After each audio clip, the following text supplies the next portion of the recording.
सवेरे उठते ही पहला संकल्प भगवान को गुड मॉर्निंग करें। इसके बाद हर दिन बार बार संकल्प करें, मेरे साथ सब कुछ अच्छा होगा। यकीन मानिए, अगर कुछ बुरा होने वाला होगा तो वो भी अच्छे में बदल जाएगा।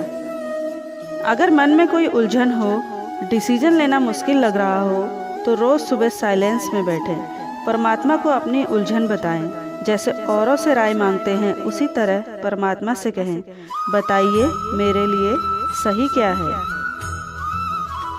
दुनिया की कोई भी चीज़ कितनी भी कीमती हो, पर परमात्मा ने जो आपको नींद, शांति, आनंद और इनसे भी ज़्यादा जो जीवन दिया है, उससे ज़्यादा कीमती कोई भी चीज़ नहीं। अपने दिन की शुरुआत हमेशा यह सोचकर करें कि अंत में हमारे साथ क्या जाएगा, पैसा, परिवार या पुण्य कर्म। इस सोच के साथ दिन की शुरुआत करने से आप बहुत सारे बुरे कर्मों से करने से स्वतः ही बच जाएंगे। अपने प्यारे प्रभु की सेवा में खुद को इतना मशगूल रखो कि खुशियों की लाइन लगी रहे। दुख अगर आना भी चाहे तो उसे यही सुनाई दे कि अभी इस रूट की सभी लाइनें व्यस्त हैं। विचार जादूगर की तरह होते हैं, जो क्षण में आपका जीवन बदल सकते हैं। अतः जो भी सोचो सदा सकारात्मक सोचो, अच्छा सोचो। अपना दर्द भगवान से बांट लिया करो, फिर दर्द जाने, दवा जाने, भगवान जाने। ओम शांति। परमात्मा से कुछ मांगो मत, सिर्फ उन्हें याद करो। जब आपको गर्मी होती है तो आप पंखे से हवा नहीं मांगते, उसके सामने बैठ जाते हैं और हवा अपने आप मिल जाती है। उसी प्रकार परमात्मा के सामने बैठें, उसे हम दिल से याद करें तो परमात्मा की सारी शक्तियाँ आपको स्वतः ही मिल जाएंगी। आपको कुछ भी मांगने की जरूरत ही नहीं पड़ेगी। नज़र को बदलो तो नज़ारे बदल जाते हैं, सोच को बदलो तो सितारे बदल जाते हैं। कश्तियाँ बदलने की जरूरत नहीं, दिशा बदलो तो किनारे खुद ब खुद बदल जाते हैं। परमात्मा की कृपा का मतलब यह नहीं कि जीवन में दुख ना आए, लेकिन दुख में भी आप दुखी ना हो और वो समय कब बीत जाए आपको पता भी न चले। यही है परमात्मा की कृपा। ईश्वर के लिए खर्च की गई कोई भी चीज़ बेकार नहीं जाती, चाहे वो समय हो, पैसा हो, सांस हो या संकल्प। सोच का प्रभाव मन पर होता है, मन का प्रभाव तन पर होता है, तन और मन दोनों का प्रभाव सारे जीवन पर होता है। इसीलिए सदा अच्छा सोचें और खुश रहें, हंसते मुस्कुराते रहिए। एक व्रत करें, किसी की गलती, कमजोरी औरों को नहीं सुनानी, और अगर दूसरे सुनाने आए तो उन्हें कहें ओम शांति, आजकल मेरा व्रत है, ये वाली बातें नहीं सुनते। जब किसी के साथ उम्र भर का रिश्ता निभाना हो तो अपने दिल में एक कब्रिस्तान बना लो, जहां आप उनकी गलतियों को दफना सको। मेरी प्रार्थना को ऐसे स्वीकार करो, मेरे ईश्वर की जब जब आपको याद करूं, मुझसे जुड़े हर रिश्ते की जिंदगी संवर जाए। ओम नमः शिवाय। ये 5 संकल्प आपका जीवन बदल देंगे। इन्हें हर रोज बार बार दोहराएं।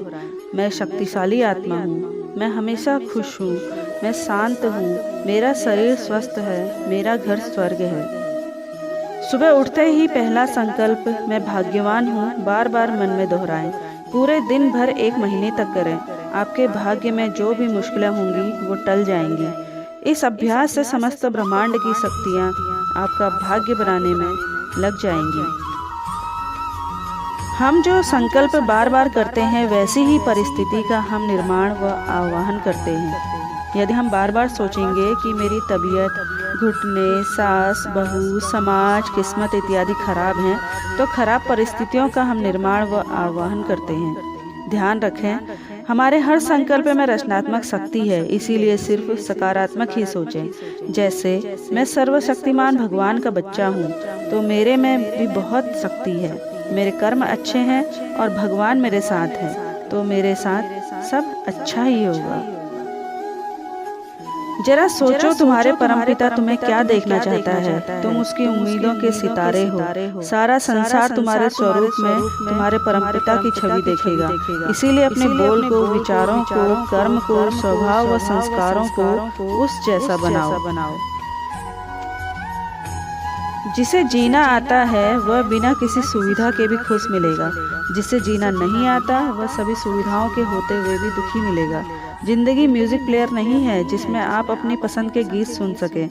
जिंदगी एक रेडियो है, उसमें जो भी आ रहा है उसी से मनोरंजन करें। भगवान पर विश्वास बिल्कुल उस बच्चे की तरह करो जिसे आप हवा में उछालो तो वह हंसता है, डरता नहीं, क्योंकि वह जानता है आप उसे गिरने नहीं दोगे। ओम शांति। माचिस किसी दूसरी चीज को जलाने से पहले खुद को जलाती है। गुस्सा भी एक माचिस की तरह है, यह दूसरों को बर्बाद करने से पहले खुद को बर्बाद करती है। जो इंसान औरों के चेहरे की मुस्कान देखकर खुश होता है, ईश्वर उसके चेहरे की मुस्कान कभी फीकी नहीं पड़ने देते। जिंदगी को खुशी से जीने के लिए एक उसूल बनाएं। रोज कुछ अच्छा याद रखें और कुछ बुरा भूल जाएं। दुख पर ध्यान दोगे तो हमेशा दुखी रहोगे। सुख पर ध्यान देना शुरू करो। दरअसल तुम जिस पर ध्यान देते हो वही चीज सक्रिय हो जाती है। ध्यान सबसे बड़ी कुंजी है। जिंदगी ऐसे जियो कि कोई हंसे तो आपकी वजह से हंसे, आप पर नहीं, और कोई रोए तो आपके लिए रोए, आपकी वजह से नहीं। ईश्वर सिर्फ दिशा रख सकता है, उस पथ पर चलना हमारा काम है। और वास्तविकता में अगर तुम चलना ही नहीं चाहते फिर तुम्हारा ईश्वर को दोष देना व्यर्थ है।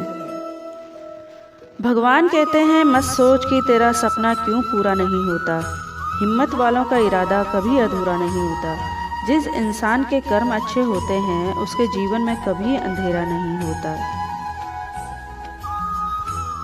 जो धोखा खाने और दुख मिलने के बाद भी गलत रास्ते पर नहीं जाता और ईमानदारी से अपना कार्य करता रहता है, ऐसा इंसान भगवान को सबसे प्रिय है। अंत में ऐसे व्यक्ति की जीत निश्चित होती है।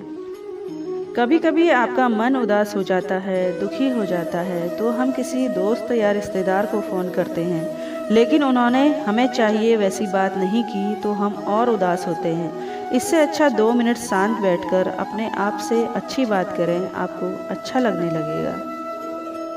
ज्ञान का मतलब भगवान के लिए घर बार छोड़ना नहीं, बल्कि भगवान को अपने घर का सदस्य बनाना है। आप एक महान आत्मा हैं। आपको मिला हुआ कार्य आपसे अच्छा कोई नहीं कर सकता। सभी को सुख देने की क्षमता भले ही आपके हाथ में न हो, किंतु किसी को दुख न पहुंचे यह तो अपने ही हाथ में है। सत्य कभी दावा नहीं करता कि मैं सत्य हूँ, लेकिन झूठ हमेशा दावा करता है कि मैं ही सत्य हूँ। जीवन में कुछ भी चला जाए पर खुशी न जाए, क्योंकि हर चीज़ खरीदी जा सकती है पर मन की सुख शांति और खुशी नहीं। इसीलिए हमेशा खुश रहें। बुराई करना रोमिंग की तरह है, करो तो भी चार्ज लगता और सुनो तो भी चार्ज लगता है। और नेकी करना जीवन बीमा की तरह है, जिंदगी के साथ भी जिंदगी के बाद भी। तो धर्म का प्रीमियम भरते रहिए और अच्छे कर्म का बोनस पाते रहिए। मुंह से माफ़ करने में किसी को वक्त नहीं लगता, पर दिल से माफ़ करने में सारी उम्र बीत जाती है। ओम शांति।